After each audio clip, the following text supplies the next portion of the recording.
Amis fermiers, amis fermières, bonjour, bienvenue à la ferme, bienvenue sur Cocotte TV. Aujourd'hui, nous vous présentons le deuxième produit The G-Lab que nous avions reçu. Si vous nous suivez régulièrement, vous avez vu normalement la vidéo de la souris, la Cult Prométhium, donc souris pas chère, pas très chère, et vraiment pas mal sous pas mal d'aspects, avec un ou deux petits défauts, mais au regard du prix, on lui pardonne très largement. Et bien aujourd'hui, nous vous présentons le deuxième produit reçu, qu'il s'agit donc d'un casque, vous l'avez sous les yeux, et il se prénomme celui-ci le Corp Selenium. Alors effectivement, The G-Lab ne choisit pas forcément des noms particulièrement simples, donc on a un casque gamer qui promet de l'immersion, qui promet de la puissance, qui promet de la qualité. Et bien vous allez le voir, a priori, tout n'est pas tenu comme il devrait être, et très honnêtement, c'est un vrai déballage, c'est-à-dire que je vous le présente tel quel, je l'ai branché histoire que vous puissiez voir le système de rétroéclairage, mais en termes de qualité sonore, je ne saurais trop vous conseiller de revenir lire le test écrit, car je ne l'ai pas encore porté, donc je ne sais pas comment il se comportera, mais j'ai quelques craintes. Alors, au niveau du packaging, on reprend un peu de choses près les codes de The G-Lab, vous voyez, les fenêtres translucides, la présentation, les mêmes encarts sur le côté qui reprennent les points techniques, et nous retrouvons aussi les points techniques au dos. Je pousse la boîte, toujours sur le plan du bundle, un guide de l'utilisateur. Chez The G-Lab, on fait dans le simple, et le casque, eh bien le voici, le voilà, vous l'avez sous les yeux. Donc le Corp Selenium, un système de rétroéclairage assez vif, vous le voyez. Alors, pour être tout à fait honnête, je ne sais pas si ça sera très visible sur la caméra, le casque, esthétiquement, plaît pas, en tout cas, je le trouve globalement réussi, en tout cas, il reprend des aspects assez connus dans le monde du casque, c'est-à-dire la bande de suspension, donc, normalement, il devrait être pas mal en termes de confort. Par contre, ce qui est clair, c'est que c'est assez cheap, voilà. Le sky n'est pas très épais, il n'y a pas vraiment de mousse, ça brinque-balle un petit peu partout, le plastique n'est pas forcément extrêmement agréable, donc ça reste un casque pas trop cher, heureusement, puisqu'on est à 49,99 €. Maintenant, très honnêtement, au niveau de la finition, vous voyez, il y a des interstices qui sont pas forcément toujours bien réguliers, ça gigote un peu, bon, je ne suis pas emballé par la présentation globale du casque, on a même des traces à droite à gauche, de frottement dans la boîte carton, et comme le plastique n'est pas forcément teinté dans la masse, eh bien ça a fait quelques petits manques. Donc bon, voilà. Au final, à voir au niveau du son.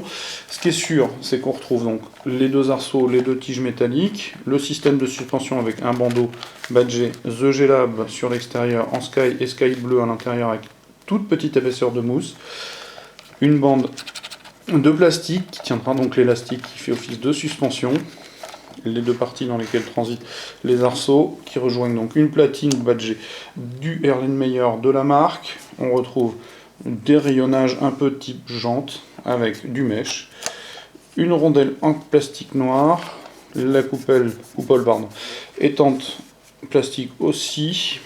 On retrouve une molette de volume sur la partie haute de la coupelle, et en dessous on retrouve le réglage de la vibration. C'est ça qui faisait partie de mes inquiétudes, c'est-à-dire que ce casque-là propose une vibration liée aux basses.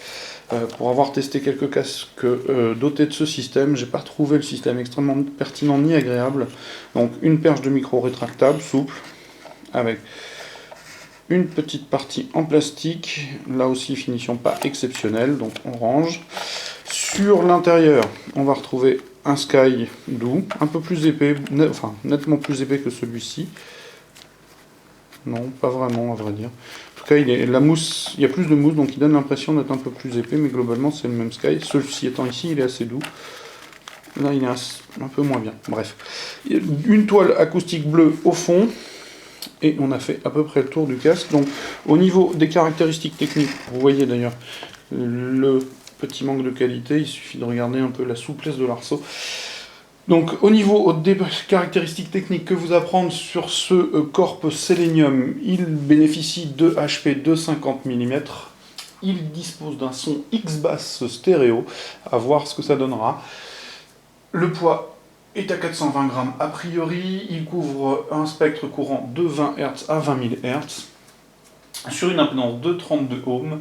Alors, petite oubli que je corrige de suite, la télécommande, qui participe encore une fois de l'ensemble chip, elle est vraiment légère, Et si je la secoue, vous sentez, il y a quelque chose qui se balade, c'est le bouton curseur, donc qui permettra de muter le micro, et ici, de gérer le volume. Et alors, autre choix technique assez contestable, il est en 3,5 mm, je n'ai pas assez de câbles pour pouvoir vous le montrer parce que je l'ai branché sur votre éclairage, à moins que je ne fasse ça, voilà, je le débranche.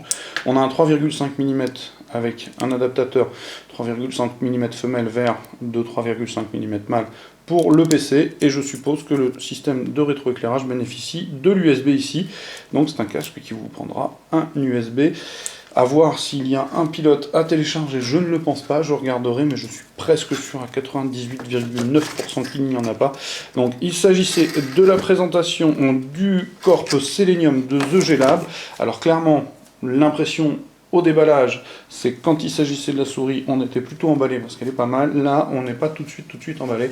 À voir ce que ça donnera en termes de qualité de son. C'est la raison pour laquelle je vous réinvite une nouvelle fois à venir lire le test écrit qui paraîtra très prochainement sur cocotland.com. Comme d'habitude, je vous souhaite une excellente journée et je vous dis à très bientôt et au revoir.